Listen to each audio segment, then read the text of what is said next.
નમસ્કાર દર્શક મિત્રો, આરકે ન્યૂઝ ચેનલમાં આપ સૌનું હાર્દિક સ્વાગત છે। બારડોલી લોકસભામાં સમાવિષ્ટ 156 માંગરોળ વિધાનસભાના કાર્યાલયનું આજરોજ ઉદ્ઘાટન માનનીય પૂર્વ કેબિનેટ મંત્રી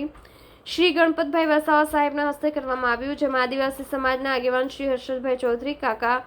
સુમુલ ડેરીના વાઇસ ચેરમેન શ્રી રાજેશભાઈ પાઠક, જિલ્લો માંગરોળ વિધાનસભાના સંયોજક શ્રી દીપકભાઈ વસાવા, સહસંયોજક શ્રી કેયુરસિંહ પરમાર, તાલુકા સંગઠનના પ્રમુખ શ્રી જયેશભાઈ પટેલ અને તરસાડી નગર સંગઠનના પ્રમુખ શ્રી કિશોરભાઈ કોસાડા, સંગઠનના મહામંત્રી શ્રી કેતનભાઈ સુરમા, ભગવતીભાઈ પ્રજાપતિ અને મેહુલભાઈ શાહ અને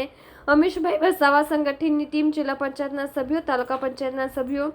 માંગરોળ તાલુકા પંચાયતના સભ્યો, મનહરભાઈ વસાવા, કોસંબા એપીએમસીના ડિરેક્ટર સાકિરભાઈ પટેલ, સહકારી આગેવાનો અને સિનિયર કાર્યકરો મોટી સંખ્યામાં ઉપસ્થિત રહ્યા હતા।